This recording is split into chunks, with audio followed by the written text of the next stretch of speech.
Welcome to பாக்கியம் creational channel உங்களை அன்போடு வரவேற்கிறது. இன்றைக்கி நம்ம சேனலில் என்ன வீடியோ போட போகிறோம்னா, ப்ளவுஸ் கவர் தட்டு எடுத்து எப்படி கை ஜாயின் பண்ணுறது அப்படிங்கிறது தான் போட போகிறோம். இப்போ பாருங்கள், லைனிங் உள்ள சதம் லைனிங் கை தான். இது லைனிங் தச்சு திருப்பிக்கிட்டு ரெண்டு கையவும் நல்ல பக்கமும் ஒன்றா போகிற மாதிரி போட்டு ஒன்று போல் வச்சுக்கிறணும். நல்லா நீவி ஒன்று போல் வச்சுக்கிறணும். உங்கள்கிட்ட பின்னு இருந்தால் கூட நீங்கள் பின் எடுத்து வச்சு பின்னை குத்தி நீங்கள் வெட்டிக்கலாம். நான் ஒரே அளவாக போட்டுக்கிட்டேன். இதில் எந்த மாதிரி வரிஞ்சு வெட்டுறது அப்படிங்கிறத இப்போ நான் சொல்கிறேன். எதுக்காக இந்த கவர் தட்டு நம்ம எடுக்கிறோம் அப்படின்னா, இது ஜாக்கெட் நல்லா நச்சுன்னு உட்காரும். ரெண்டாவது தூக்கிக்கிட்டு புஷ்ஷுன்னு உப்பிக்கிட்டுலாம் இல்லாமல் இருக்கும். இப்போ அது மாதிரி நம்ம வெட்டிக்கிட்டோம். அதுவும் லைனிங் தச்சு வெட்டுறது ரொம்ப ஜாக்கிரதையாக, ஏன்னா உள்ளே வெளியே கரெக்டாக பார்த்து வெட்டணும்.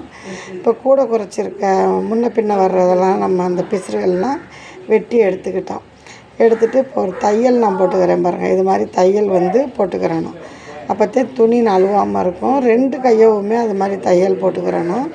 அது ஒரு 1/4 இன்ச்சுக்குள்ளதையும் போடணும். இல்லைன்னா கை நம்ம சுற்றும் போது அந்த தையல் வெளியே தெரியக்கூடாது. அதுக்காக இப்போ நான் தச்சுட்டேன்.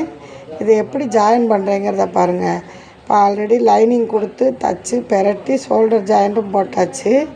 அந்த ஜாயிண்ட்டில் நம்ம எப்படி கையை வச்சு தைக்கணுன்னா, சென்டரில் நம்ம அர்க்காத் பண்ணியிருக்கோம். அந்த அர்க்காத் பண்ணுறத நம்ம நேராக வச்சுக்கிறணும். அப்படியே அந்த ஷோல்டர்கிட்ட நேராக வச்சுக்கிட்டு கவர் தட்டு எடுக்கிறது முன்னாடி நம்மளுக்கு முன்பக்கம் வரணும்.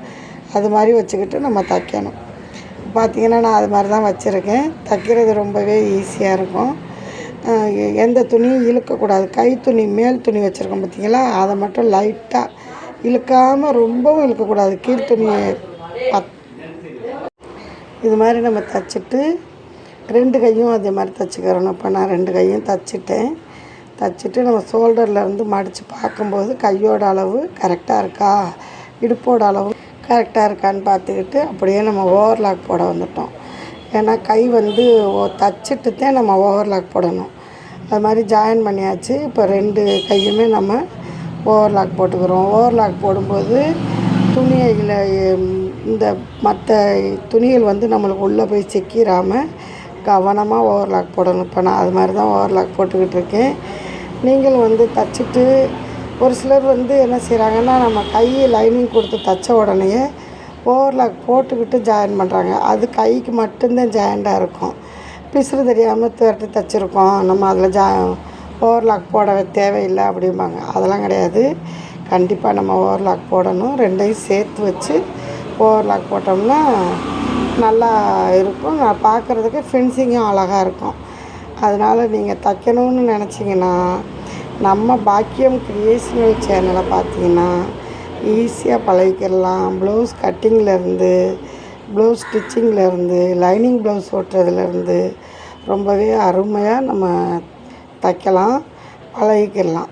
இப்போ எனக்கு தெரிஞ்சதை நம்ம எல்லாருக்கும் சொல்லுவோம் அப்படின்னு தான் நான் நம்ம ஃப்ரெண்ட்ஸுகள்கிட்ட, யூடியூப் சொந்தங்கள்கிட்ட, இனிமேல் பார்க்கும் நம் சொந்தங்கள் அனைவர்கிட்டையும் சொல்லிகிட்ருக்கேன்.